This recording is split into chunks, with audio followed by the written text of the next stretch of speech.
अस्सलाम वालेकुम नाज़रीन, आप देख रहे हैं नसीम ज़हरा-टेट। अहम मामलात जो इस वक्त मुल्क के हैं उन पर हमने देखा कि कुछ ही देर पहले minister of information Fawad Chaudhry साहब ने प्रेस कॉन्फ्रेंस की, तफसीलन मौक़िफ़ गवर्नमेंट का बयान किया। अगर हम कहें कि इसमें कुछ भी हैरानकुन बात नहीं उन्होंने कही, लेकिन अहम बात की है, उस पर हम जो अपोजिशन के लीडर्स हैं उनसे भी बात करेंगे, हुकूमत से भी उनका मौक़िफ़ जानेंगे। लेकिन पहले बात करते हैं कि इश्यूज़ क्या थे। सबसे पहले नैब के चेयरमैन की बात हो रही थी कि उनकी तैनाती होनी है, नए चेयरमैन होंगे, पुराने की तौसी की इजाज़त नहीं है according to the NAB ordinance 1999। और ये भी आप जानते हैं कि उसमें बड़ी क्लियरली लिखा है कि अपोजिशन लीडर से मामलात डिस्कस होके, और डिस्कशन भी सुप्रीम कोर्ट की जजमेंट जो है उसमें क्लियरली कहा गया है कंसल्टेशन सॉलिड होनी चाहिए। लेकिन बहरहाल आज काबीना की मीटिंग के बाद सुनिए हुकूमत ने तय क्या किया, फवाद चौधरी जुबानी। अपोजिशन को लीडर ऑफ अपोजिशन तब्दील करना चाहिए ताकि हम नैब के चेयरमैन के ऊपर कंसल्टेशन कर सकें। शहबाज शरीफ खुद जो है वो मुल्ज़म है नैब के। शहबाज शरीफ से पूछ के अगला चेयरमैन लगाना ऐसा ही होगा कि हम चोर से पूछे कि आप बताइए आपका तफ्तीशी कौन हो। हम शहबाज शरीफ साहब से कंसल्टेशन नहीं करेंगे। कल ऑर्डिनेंस जो है वो आएगा जो इस लैकुना को दूर करेगा। अगर लीडर ऑफ द हाउस या लीडर ऑफ द अपोजिशन में से कोई शख्स जो है मुलव्वस है नैब के केस में, तो फिर कंसल्टेशन का तरीका क्या होना चाहिए। नाज़रीन, दूसरा अहम मामला जो है पेंडोरा पेपर्स के हवाले से है। कल भी इसकी इशारा किया था कि एक सेल बनेगा, प्राइम मिनिस्टर्स इंस्पेक्शन टीम जो इसमें, तो तफसीलन क्या बताते हैं सुनिएगा फवाद चौधरी साहब की जुबान। वज़ीर आज़म इंस्पेक्शन कमीशन है, उसके तहत एक सेल क्रिएट किया गया है। 700 से ज्यादा पाकिस्तान के लोगों के नाम शामिल हैं। उसमें 3-4 कैटेगरीज बनाई गई हैं। तमाम इदारे, FBI है, FIA है, नैब है, वो तमाम अपना अपना काम जो है वो करेंगे। तो ये नैब की। और नाज़रीन, आखिर में जो एक अहम बात उन्होंने की वो इलेक्टोरल रिफॉर्म्स के हवाले से की कि अपोजिशन बात ही नहीं करती तो हम क्या करेंगे। सुनिए क्या करेगी हुकूमत। एक बार फिर कोशिश की गई है कि अपोजिशन को इलेक्टोरल रिफॉर्म्स के ऊपर उनके साथ बातचीत की जाए, लेकिन अभी तक अपोजिशन की तरफ से कोई मौसर जवाब नहीं आ रहा। हमारा फैसला यह है कि हम एक लेजिस्लेशन की तरफ, जॉइंट जो सेशन है उसकी तरफ हम आगे बढ़ेंगे। अगर अपोजिशन के साथ मुज़ाकरात और बातचीत है वो भी अमल जारी रहेगा। तो नाज़रीन, ये आपने हुकूमत का मौक़िफ़ सुना। अब हम चलते हैं अपने पैनल के पास। हमारे साथ minister of state for information broadcasting Farooq Habib साहब हैं। Welcome to the show Farooq. साथ उनकी तशरीफ़ रखती हैं मिस उज़मा बुखारी साहिबा, सीनियर लीडर हैं PMLN की। बहुत शुक्रिया उज़मा बुखारी साहिबा प्रोग्राम में आने का। और फैसल करीम कुंडी साहब हैं, former deputy speaker national assembly, leader Pakistan people's party. बहुत शुक्रिया कुंडी साहब प्रोग्राम में शामिल होने का। तो फ़ारूक साहब, ये फिर हम समझ लें कि नंबर 1 नैब के चेयरमैन की जो मियाद है उसमें तौसी हो रही है। नंबर 2 के फिल वक्त आप जो भी कंसल्टेशन है ये क्लियर कट है कि जो कह रहा है ऑर्डिनेंस उसके मुताबिक कंसल्टेशन नहीं होगी लेकिन एक्सटेंशन होगी। नहीं, देखें, ऐसी कोई चीज़ नहीं है जी। जो कानूनी रास्ता है वो कानूनी रास्ता जो है वो हम इख्तियार करेंगे। जो मुशावरत का पहलू है उस मुशावरत के पहलू को भी हम किसी सूरत जो है वो इग्नोर नहीं करना चाहते। लेकिन जो एक लकूना रास्ते में है कि शहबाज शरीफ जिनके ऊपर 7 अरब 32 करोड़ रुपए का जो TTs का रेफरेंस है वो दायर हो चुका है और काफ़ी एडवांस स्टेज तक उसके ऊपर प्रोसीडिंग्स हो चुकी हैं। गवाहान के बयानात जो हैं वो कलमबंद हो रहे हैं, वो एक पूरा प्रोसेस है। और अब अपोजिशन लीडर ही जो है वो मुशावरत के रास्ते में एक रुकावट हैं। और आपको अच्छी तरह से याद होगा कि जब इनको प्रोडक्शन ऑर्डर्स चाहिए थे तो उन्होंने बड़ा शोर शराबा करके अपोजिशन लीडर बन गए थे। और हमारा मौक़िफ़ उस वक्त भी था कि आपके ही जो पैराज हैं वो आपके सामने आएंगे तो आप कैसे देख सकते हैं। अब ऐसा तो नहीं हो सकता एक शख्स पे केस है और वो खुद ही बताए कि ये मेरी मर्जी का जज फलाना लगा दें जो मेरी केस का फैसला करेगा। तो ऐसा ही है चेयरमैन नैब की तैनाती के हवाले से शहबाज शरीफ से मुशावरत करना। तो एक तो ऑप्शन बड़ा आसान है इनके लिए कि शहबाज शरीफ अपने आप को उससे अलग कर लें और जो मुशावरती प्रोसेस है वो स्मूथली आगे चले। दूसरा जो कल ऑर्डिनेंस आएगा वो एक प्रोसेस इसमें वज़ा करेगा कि ये मुशावरत जो है किस तरीके से होगी। लेकिन इसमें यह मैं आपको कैटेगोरिकली क्लियर कर दूं कि जो मुशावरत का प्रोसेस है वो रखा गया है। किसी सूरत भी जो मुशावरत के प्रोसेस को बाईपास करने का ना हुकूमत का कोई इरादा है, ना कोई ऐसी चीज़ जो है ऑर्डिनेंस की शक्ल में लाई जा रही है। तो लिहाजा मैं समझता हूँ कि जो कानूनी प्रोसेस है उसको पूरी तरीके से जो है वो फॉलो किया जाएगा, और जो ये एक लकूना है उसको निकालने के हवाले से जो है वो एक प्रोसेस वजह होगा जो इस ऑर्डिनेंस के अंदर सामने आ जाएगा। अच्छा, लेकिन जो मौजूदा नैब चेयरमैन है वो कब तक वो जारी रखेंगे अपना काम, क्योंकि 15 को तो उनका खत्म हो जाता है जो टर्म है।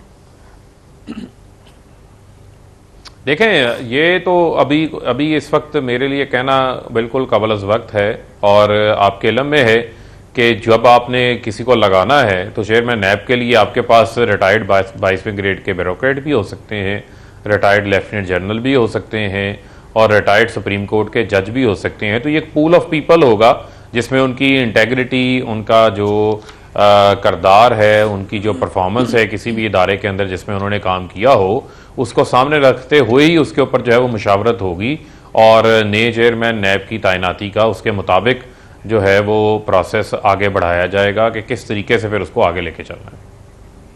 अच्छा, उस्मा बुखारी साहब, आपने बात सुन ली एक, तो वो कह रहे हैं कि शहबाज शरीफ साहब जरा हट जाएं एज ऑपोजिशन लीडर और फिर बात आगे बढ़ेगी।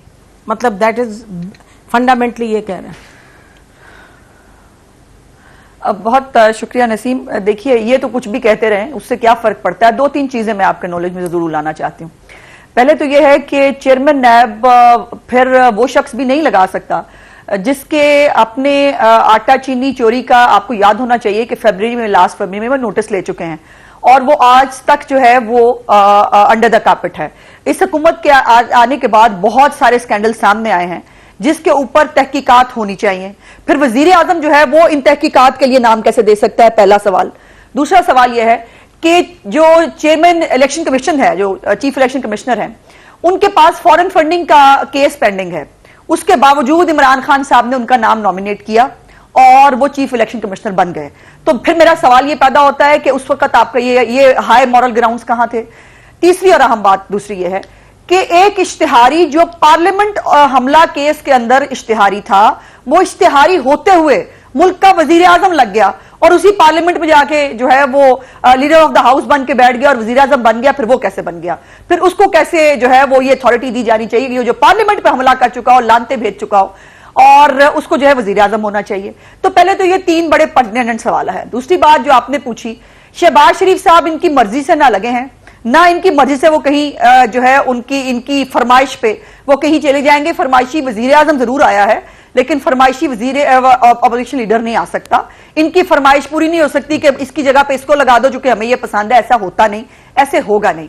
और फिर अभी जो ये पेंडोरा पेपर्स का जो एक इशू आया है, उसके अंदर अब फिर यही सवाल पैदा होता है कि आपको याद होगा जब वजीर आजम नवाज शरीफ साहब जो हैं, उन्होंने जब पनामा पेपर्स आए, उन्होंने कहा कि हम इन्वेस्टिगेशन कराते हैं और मैं कमीशन को बनाने के लिए लिखता हूं।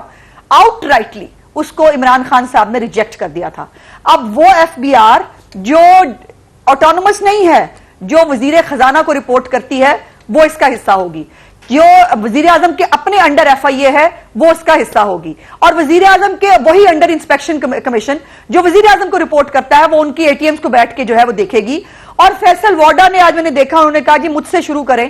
वो फैसल वाडा जो आज तक इलेक्शन कमीशन में जवाब जमा नहीं करा रहा, ये नहीं बता रहा कि अपनी शरीयत कब छोड़ी थी, वो ऑफशोर कंपनियां जो पहले फैसल वाडा के सामने आ चुकी है, उसका जवाब नहीं दे रहे, जो इस मुल्क में टैक्स नहीं देते रहे, वो जो है वो हमारी आंखों में धूल झोंक रहे हैं। और वो कह रहे हैं कि हम जो है हमसे तहकीकात शुरू करें। तहकीकात शुरू करनी होती तो उसको वफाकी वजीर से हटा के सेनेटर ना बनाया जाता। अच्छा, उस पर छुपाने की कोशिश नहीं की जाती। उस्मा साहबा, इस पर आएंगे हम, पिंडोरा जो पेपर्स का इशू है। लेकिन मैं ये बताती चलूं, फारूक हबीब साहब, आपने तो कहा है, इतना मौक़िफ़ दिया कि हम शहबाज शरीफ साहब से नहीं करेंगे क्योंकि ये वजह है। अभी आपके लॉ मिनिस्टर की स्टेटमेंट आ रही है कि हम शहबाज शरीफ साहब से मुशावरत करेंगे, तरमीमी जो ऑर्डिनेंस कर रहे हैं उस पर हम लेंगे शहबाज शरीफ साहब की इनपुट। तो अगर नैब के चेयरमैन के लिए नाम के लिए नहीं लेंगे तो देखें, मैंने आपको जो पहले बात की, मैंने आपको पहले कहा कि ये जो मुशावरत का जो कानून के अंदर एक लेट डाउन प्रोसेस है, उस प्रोसेस को तो हम बिल्कुल फॉलो करेंगे, उसको हम किसी सूरत भी जो है वो चेंज नहीं करने जा रहे हैं। पहले आपको बात की, आपने तो कहा था ना मुशावरत नहीं होगी। देखें, वो तो अल्टीमेटली हमने तो उनको ये कह रहे हैं कि आप अखलाकी तौर के ऊपर इससे हट जाएं। आपको कैसे सूट करेगा ना, आपके ऊपर खुद केस है और आपके ऊपर संजीदा किस्म का केस है, उस केस के ऊपर बैठ के आप ही बताएंगे कि आप किस शख्स को जो है वो चेयरमैन नैब होना चाहिए, आप उसका नाम सजेस्ट करेंगे। दूसरा, इनको जो है वो इलेक्शन कमीशन बड़ा याद आता है। उसी इलेक्शन कमीशन में इनका फॉरेन फंडिंग का भी केस है, जिस फॉरेन फंडिंग के केस में 5 करोड़ 10 करोड़ 20 करोड़ रुपए इनके अकाउंटों में आया, ये बता भी नहीं रहे। तीसरा बात यह है कि वजीर आजम ने किसी अकेले इलेक्शन कमीशन को नहीं लगाया, आपकी मुशावरत के साथ जो है वो इलेक्शन कमीशन जो है वो लगे हुए हैं। उसमें शहबाज शरीफ भी शामिल थे जो उसको लगाने वाले हैं। और चेयरमैन इलेक्शन कमीशन ने सिर्फ फॉरेन फंडिंग केस को नहीं देखना, उसने आने वाले आइंदा के इंतखाबात को भी करवाना है, जो उनकी प्राइमरी रिस्पॉन्सिबिलिटी है। तो लिहाजा आप चेयरमैन नैब को लगाने की मिसाल को इलेक्शन कमीशन के साथ न जोड़ें। दोनों इदारों के फंक्शंस अलग हैं, वो एक आईनी इदारा है, ये एक्ट ऑफ द पार्लियामेंट नहीं, वो प्रिंसिपल की बात है। मेरा ख्याल है नसीम मैं दोबारा फ्रेम करना चाहती हूं अपना सवाल। मेरा सवाल यह है कि आपकी भी बड़ा सीरियस फॉरेन फंडिंग का केस है, जिसके अंदर एक मिनट भाई साहब सुन लीजिए ना मेरे भाई, मैंने आपकी सुन ली ना, हमारी भी सुन ले, सुनने की आदत डाल लिया करें कभी तो। अच्छा, मेरी गुजारिश, पहला सवाल आपसे यह है कि आपकी जो आटा और चीनी चोरी है उसके ऊपर आपने कमीशन भी बनाया, उस कमीशन के ऊपर चेयरमैन नैब साहब ने नोटिस भी लिया। मुझे यह बताइए कि इमरान खान जो खुद वजीर तजारत थे, जिन्होंने खुद साइन करके चीनी बाहर भिजवाई और उसके बाद चीनी का यहां शॉर्टेज हुई, वो कैसे फिर बैठकर जो है मुशावरत कर सकते हैं, क्योंकि वो खुद एक मुल्जिम है, उनको इन्वेस्टिगेट होना चाहिए, वो नहीं हो रहे। आपके इतने लंबे चौड़े खांचे हैं जो वो नहीं खोल रहे, तो नहीं हो सकती। और एक मिनट, और एक इलेक्शन कमिश्नर पे बात कर लेने दें। फॉरेन फंडिंग का केस इतना सिंपल नहीं है, मैं सुना रही हूं ना, मेरी सुन लेना पहले, आपकी सुन ली। फॉरेन फंडिंग का केस, आपने अपने मुलाजमों के नाम पे मनी लॉन्ड्रिंग का इल्जाम है आपके फॉरेन फंडिंग केस के अंदर, और उसके अंदर वो केस पेंडिंग था। जब चीफ इलेक्शन कमिश्नर लगाए गए, उसमें आपकी पूरी जमात लपेटी जाती है प्यारे भाई, उसके ऊपर आपकी कंसल्टेशन जायज थी और आपका दिया हुआ नाम जो है वो चीफ इलेक्शन कमिश्नर बन गए। तो ये क्या तरीका है कि यहां जो है वो मुझे चेयरमैन नैब के ऊपर नहीं करनी है बात, मैं चीफ इलेक्शन। अच्छा ठीक है, आपका पॉइंट आ गया उस्मान साहब, आपका भी आ गया। मुझे quickly let me go to Kundi साहब, इस पर आपकी पार्टी का मौक़िफ़ ये आ रहा है कि जी हम कोर्ट में जाएंगे अगर इनकी तौसी हुई, इनकी जो प्रेजेंट टर्म है जस्टिस जावेद इकबाल की नैब चेयरमैन की, तो क्या ये आपकी पार्टी का बिल्कुल अटल मौक़िफ़ है कि you will go to the supreme court अगर उनकी मियाद में तौसीक हुई? बिस्मिल्लाहिर्रहमानिर्रहीम। देखिए नजीब ज़हरा साहब, अगर हुकूमत अपने इस फैसले को वापस नहीं करती, जो कि एक कानून भी है कि हमने एक फैसला किया था कि लीडर ऑफ द हाउस और लीडर ऑफ द अपोजिशन को मिलकर जो है एक जो है चेयरमैन नैब को अपॉइंट करना। अब किसी कानून में ये नहीं है कि आप इसको एक्सटेंशन दे सकते हैं या आप इसको जो है इसको कंटिन्यू कर सकते हैं। अगर हुकूमत ऑर्डिनेंस के जरिए या जो इस तरीके से भी वो लाना चाहते हैं उसको, अगर वो इस चीज को बाईपास करती है, डेफिनेटली हमारे पास जो फोरम है वो अदालतें ही हैं, हम अदालतों के पास जाएंगे कि ये हुकूमत जो है वो अपना एक जो कानून है उस पर अमल दरामद नहीं कर रही है। लेकिन सवाल ये पैदा होता है, मैं अपने भाई से पूछना चाहूंगा, क्या हमें पूरी इस 21 करोड़ आवाम की जो हमारी आबादी है उसमें हमें कोई भी ऐसा शख्स इस वक्त नहीं मिल सकता जो अक्रॉस द बोर्ड अकाउंटेबिलिटी करे, जो पॉलिटिकल विक्टिमाइजेशन न करे?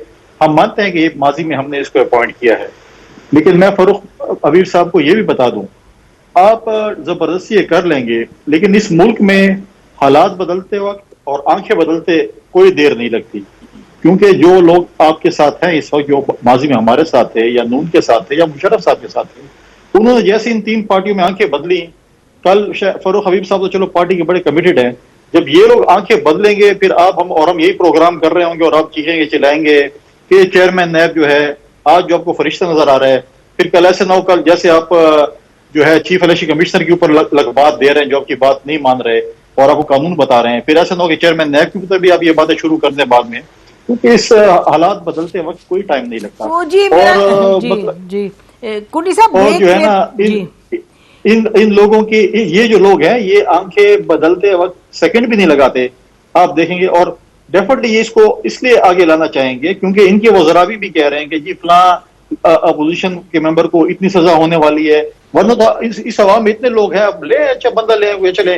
और जो कॉन्फ्लिक्ट ऑफ इंटरेस्ट की बात हो रही है, अगर आप बात करते हैं कि अपोजिशन लीडर ऐसे तो फिर कॉन्फ्लिक्ट ऑफ इंटरेस्ट में इलेक्शन कमीशन भी आता है और नैब के चेयरमैन भी आते हैं। फिर आपके लीडर ऑफ द अपोजिशन की conflict of interest, leader of the house conflict of interest में आ सकते हैं। वो कानूनी तौर पर अगर आप कहें, हम आपकी बात मान लेते हैं कि लीडर ऑफ द अपोजिशन को आप लेटर नहीं लिखते हैं क्योंकि उनके ऊपर केसेस हैं, फिर आपके लीडर ऑफ द हाउस भी कन्विक्टेड हैं, फिर वो भी लेटर नहीं लिख सकते, फिर कौन लेगा? तो बेसिकली कुंडी साहब, बेसिकली जो उस्मा साहबा कह रही हैं, आप उन इशू से एग्री करते हैं, उन पॉइंट से एग्री करते हैं, लेकिन सवाल तो फिर ये है कि आप दोनों चीज इसके बारे में करेंगे क्या? नाज़रीन ब्रेक लेते हैं, ब्रेक के बाद वापस आते हैं। स्टे विद अस।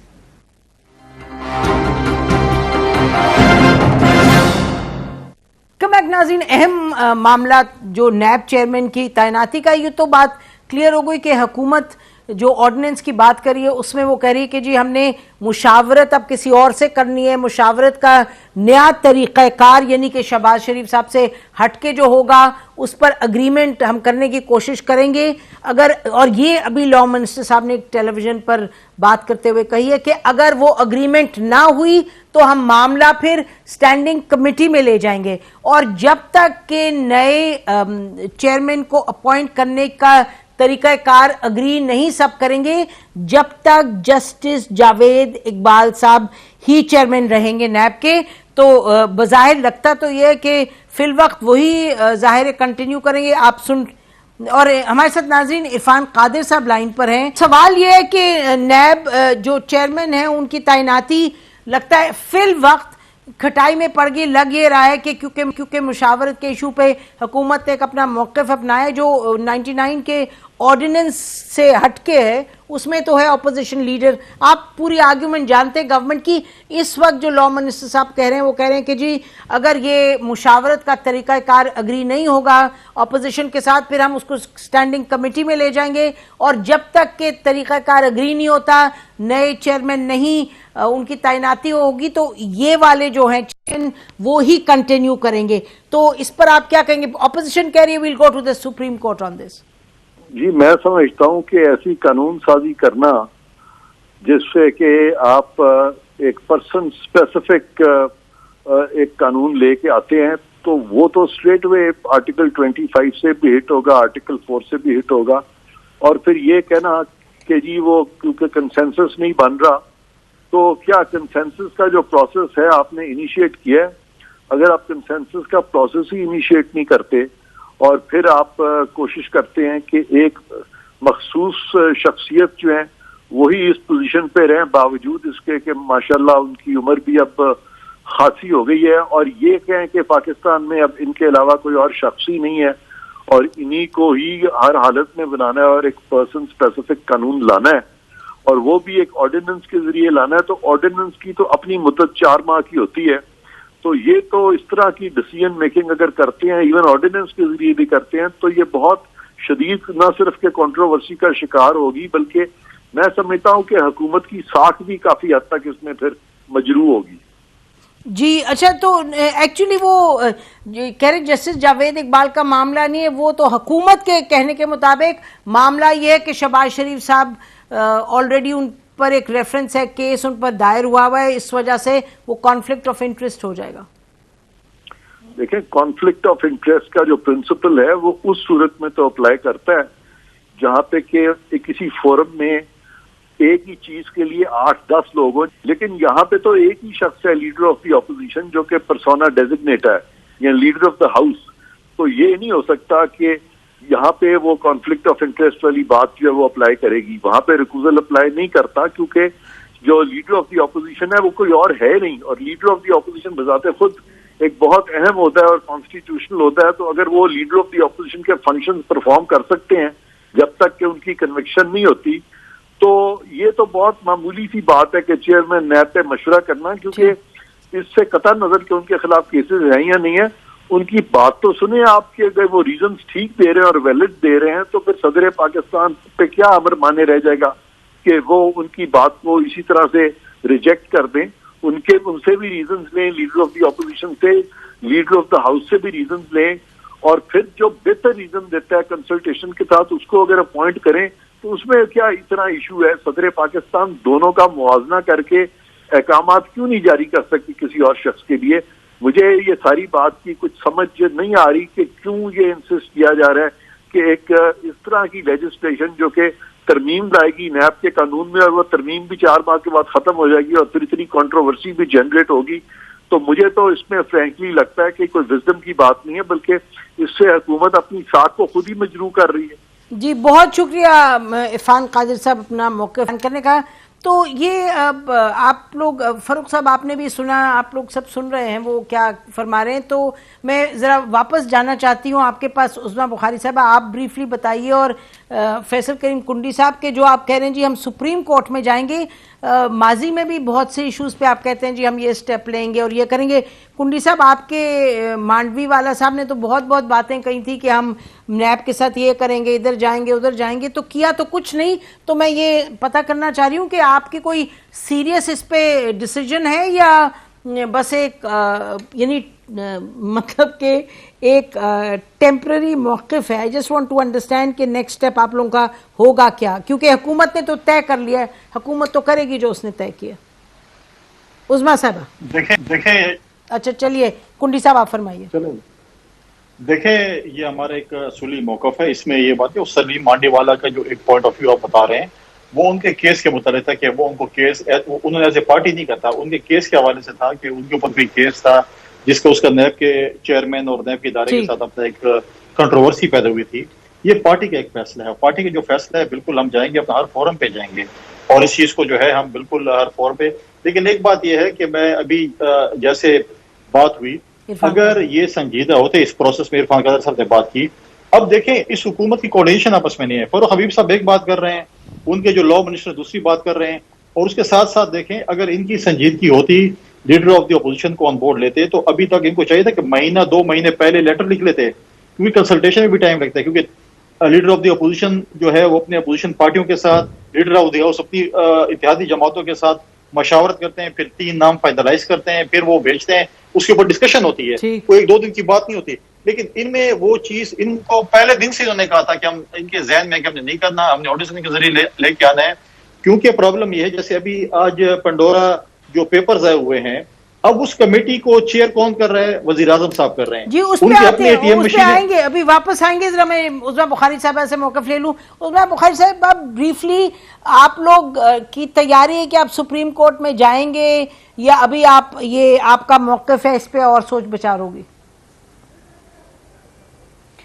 देखिए नसीम, बड़ी सिंपल बात है। अगर कुछ भी अल्ट्रा वायरिस करती है ये हुकूमत कॉन्स्टिट्यूशन से और लॉ से, तो फिर उसके ऊपर यकीनन कोर्ट में जाने के अलावा हमारे पास कोई चांस नहीं है। और फिर हम और कहां जा सकते हैं? वो अलग बात है कि इस दफा हमें हमारे दौरे हुकूमत में अब जब ये आए हैं, ये बहुत लकी हैं इस हवाले से। इनकी दफा जुडिशियल एक्टिविज्म भी नहीं है, इनकी दफा जो है वो बुला बुला के पिटिशंस जो हैं वो भी नहीं सुनी जाती हैं और ना कोई सुओ मोटो होते हैं। इस मुल्क में डकैतियां पड़ गई अरबों रुपए की, किसी के सिर पर से जू नहीं रेंगी। और जो है वो हम जब जाते हैं कोर्ट के अंदर तो हमने कई जो है वो पब्लिक वेलफेयर के खासतौर पे ऑर्डिनेंसेस के हवाले से मोहसिन शाहनवाज रंजा साहब जो है वो 3-4 पिटिशंस लेके गए और हमें ये कह के भेज दिया गया कि जी ये पार्लियामेंट जो है ये जाके अपने मसले खुद हल करे। और हमारे दौरे हुकूमत में सारे मसले पार्लियामेंट के बाहर हल हो रहे थे। सो ये इसलिए इनकी जो मैं हमेशा कहती हूँ कि इनकी रस्सी दराज है अभी, और इनको हर तरफ से जो सपोर्ट मिल रही है, जो इनके लिए तमाम जो रूल्स हैं वो नए बनाकर फॉलो किए जा रहे हैं, तो इस वजह से हम कोर्ट जाके भी देख चुके हैं। लेकिन हैविंग सेड दैट, अगर ये ऐसा कुछ काम करेंगे तो हमारे पास दोबारा सुप्रीम कोर्ट का दरवाजा खटखटाने में कोई और ऑप्शन नहीं होगा। हम यकीनन अवाम के बीच में भी जाएंगे, हम लोगों को भी जो है वो इनकी जो कारस्तानियां हैं वो पहले भी बता रहे हैं और भी बताएंगे, लेकिन यकीनन सुप्रीम कोर्ट जाने के अलावा कोई हल रह नहीं जाएगा। आप जाएंगे सुप्रीम कोर्ट? अच्छा जी, ये तो मामला आप देखेंगे नाज़रीन आगे किस तरफ बढ़ता है। फरूक हबीब साहब, ये जो इसके पेंडोरा पेपर्स पर जो बात हुई और आज बड़ी तफसील में बयान भी किया मंसूर साहब ने, लेकिन ये जो हर तरफ से कहा जा रहा है कि जी कॉन्फ्लिक्ट ऑफ इंटरेस्ट है क्योंकि प्राइम मिनिस्टर ही के मिनिस्टर्स हैं जो इसमें इन्वॉल्व हैं और जो इस वक्त जो कमीशन की बात हो रही है और जो सेल एक्चुअली उसको प्राइम मिनिस्टर हैं वो चेयर करेंगे, तो उस पर आप क्या कहेंगे? देखें, पहले तो मैं इनके साथ इज़हार हमदर्दी करता हूं कि इनको बड़ी मायूसी हुई कि इन्होंने बड़ी कोशिश की कि प्राइम मिनिस्टर साहब का नाम किसी तरीके से पेंडोरा लीक्स में सामने आ जाए। 9:30 तक ये एक पांव पे खड़े होकर उसका इंतजार करते रहे। जब वो नाम नहीं आया तो इनकी उम्मीदें जो है दम तोड़ गई। अब इन्होंने उन चीज़ों के ऊपर बैठ के बात करना शुरू कर दी है जो कि मैं समझता हूं कि बिल्कुल बेसलेस है। बुनियादी तौर के ऊपर ये जो सेल है, पहली बात तो ये है कि वज़ीर आज़म ने इसको खुशाइंद करार दिया। ये तो पनामा पेपर को शैतानी पेपर्स कहते थे और साजिश कहते थे। हमारे में क्या फ़र्क है, हम ना साजिश कह रहे हैं ना शैतानी पेपर कह रहे हैं। हम तहकीकात पेपर्स की लीक्स को भी खुशाइंद कह रहे हैं और हमने तहकीकात भी इनिशिएट कर दी। सेल का बुनियादी काम क्या है? जो पब्लिक ऑफिस होल्डर होगा, सेल ये देखेगा कि आया इसने जो ऑफशोर कंपनी है इसका एसेट डिक्लेयर्ड है। वो आप कहाँ से चेक कर सकते हैं? बतौर मैं पब्लिक ऑफिस होल्डर हूँ या कोई ब्यूरोक्रेट है जो भी सरकार से तनख्वाह लेता है, उसकी पे रोल पे है, पब्लिक ऑफिस होल्डर है, वो इलेक्शन कमीशन में आप अपना गोशवारे भी जमा करवाते हैं जो इलेक्टेड लोग होते हैं। इसके अलावा FBR में आपकी वैल्थ स्टेटमेंट भी होती है, आपकी टैक्स रिटर्न भी होती है। आप फौरी तौर पे ये चेक कर सकते हैं कि वो असासा आपने डिक्लेयर किया हुआ है या नहीं किया हुआ। मियां नवाज शरीफ साहब के केस में ना वो असासा नवाज शरीफ साहब ने डिक्लेयर किया हुआ था, ना उसकी बेनिफिशियल ओनर मरियम सफदर, जो माशाल्लाह आज तक जिन्होंने माफ़ी नहीं मांगी कि उनकी लंदन में क्या पाकिस्तान में कोई प्रॉपर्टी नहीं थी, वो बेनिफिशियल ओनर उनकी निकल आई थी। तो लिहाजा वो केस चला जाएगा। अगर असासा नहीं डिक्लेयर्ड तो वो केस नैब के पास चला जाएगा। वो करप्शन का केस है और अगर पैसा बैंकिंग चैनल से बाहर नहीं गया तो वो FIA देखेगी। और अगर पब्लिक ऑफिस होल्डर नहीं है और असासा भी डिक्लेयर्ड नहीं है तो वो FBR का सिंपल लॉ है, वो टैक्स एवेजन का केस है, उसको FBR देख लेगा। सेल के पास किसी किस्म की किसी इदारे की कोई ना पावर है ना कोई ताकत है। वो सिंपली ये बताइए कि टाइमलाइन नहीं आपने क्लियर बता दिया, आपने क्लियर बता दी, मुझे बताएं टाइमलाइन क्या है? जस्ट सुन लेना, जस्ट इसको चेक करेगा और टाइमलाइन जो है वो बड़ी फास्ट ट्रैक के ऊपर होगी और इसके तमाम फैक्ट्स जो हैं वो ओपनली शेयर किए जाएंगे। PMLN का मसला ये है कि ये उल्टी सीधी कलाबाजियां खाते रहते हैं, ना डॉक्यूमेंट्स को पढ़ते हैं ना हकाइक को देखते हैं। इसी ICIJ के अंदर एक इनकी पार्टी के एक साबका वजीर रह चुके हैं, राजा नादिर परवेज साहब, उनका नाम आ गया। वो कल से TV के ऊपर आके बता रहे हैं कि भाई मेरा ना कोई कंपनी है ना मेरा कुछ उसमें बाहर कोई एहसास है, सब कुछ पाकिस्तान के अंदर है, तो मुझे बताएं कि मैं इंसाफ लेने कहाँ जाऊं। तो मामला ये है कि उसमें तो असाकडार के साहबजादे का नाम आया हुआ है जो नवाज शरीफ साहब के दामाद हैं। इनका तो हर लीक में कोई ना कोई नाम आता है, चाहे पनामा लीक हो, चाहे वो पंडोरा लीक्स हो और किसी किस्म की भी लीक हो सकती है, उसमें इनके खानदान का नाम जो है वो लाजमी आता है। ब्रेक लेते हैं। अच्छा, आपका मौका आ गया, ब्रेक लेते हैं।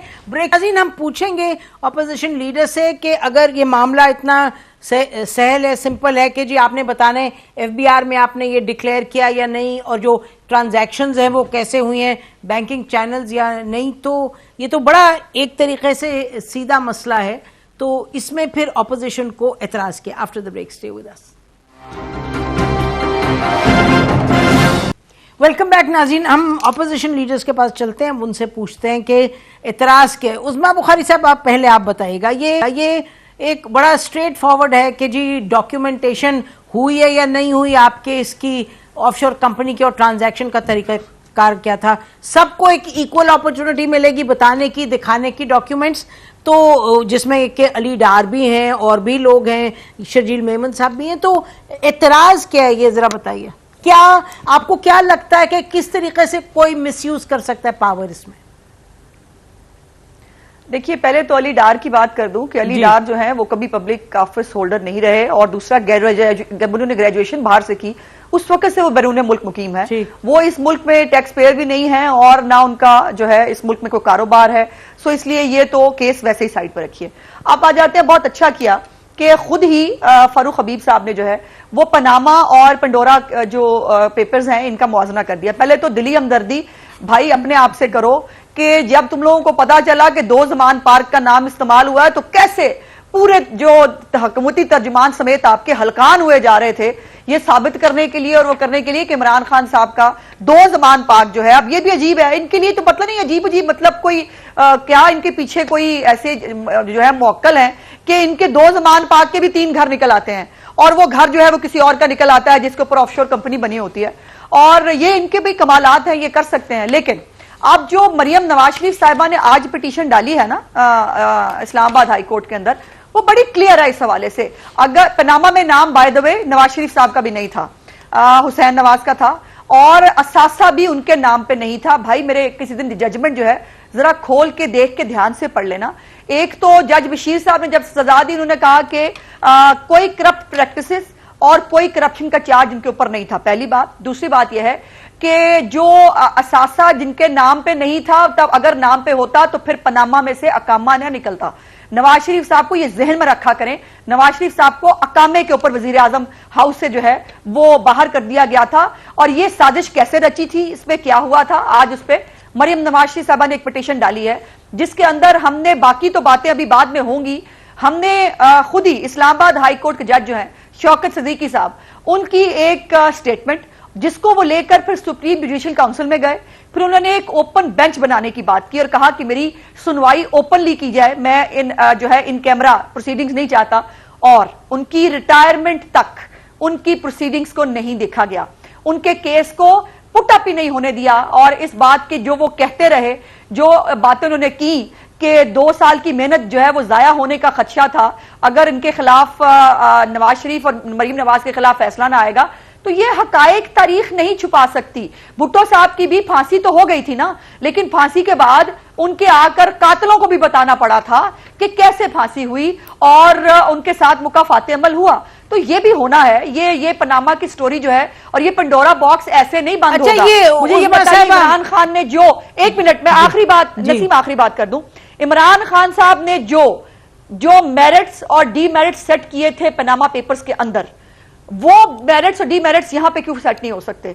हमें भी वो माहौल चाहिए, हमें भी वही मीडिया ट्रायल चाहिए, हमें भी वही मनी ट्रेल चाहिए, हमें भी वही जो है वो तहकीकाती हीरे चाहिए, हमें भी वही तमाम इदारे चाहिए जिन सब ने बैठकर जो है वजीर आजम को जो है आउट्स करने के लिए मेहनत। देखिए हीरो को दोबारा हुकुल वक्त का मौका दीजिए। ये चीजें कोर्ट्स में आप ले गए। मैं तो बड़ा सिंपल एक सवाल करी थी कि जो इंफॉर्मेशन ये 700 लोगों के बारे में जो सबसे जरूरी है, जिसे पता चलेगा कोई लीगल है या इलीगल, तो वो तो इंफॉर्मेशन आप चाहेंगे ना। नहीं हो सकता ना।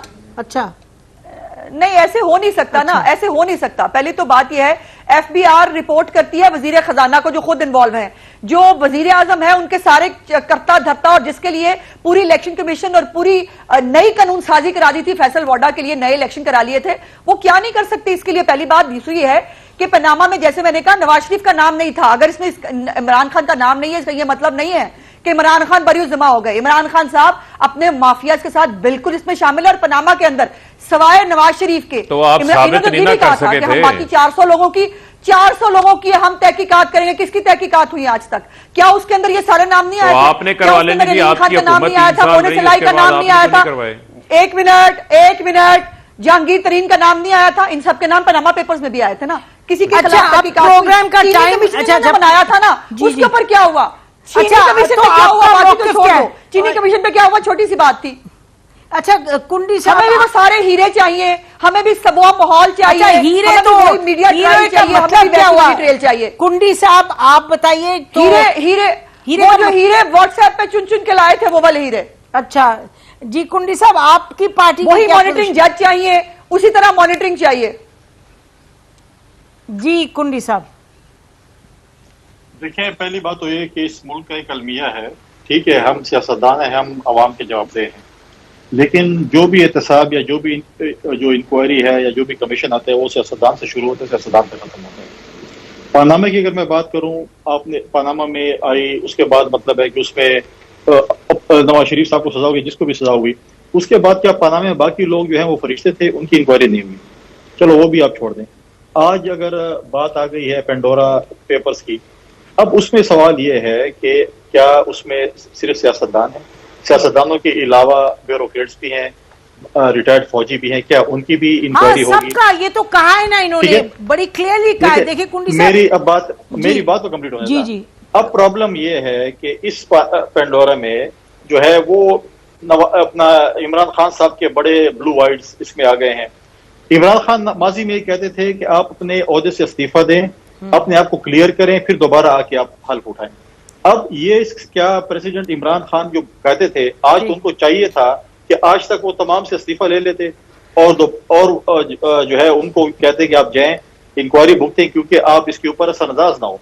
फिर दूसरी सबसे बड़ी बात यह है कि उसने कहा मैं कमीशन को खुद हेड करूंगा, मतलब जिसको मर्जी वो एनओसी दे दें, एनआरओ दे दें, सहूलतकार उनके बन जाएं और जिनको चाहे कुर्बानी का बकरा बनाए वो कर ले। ये ऐसी चीजें नहीं होती।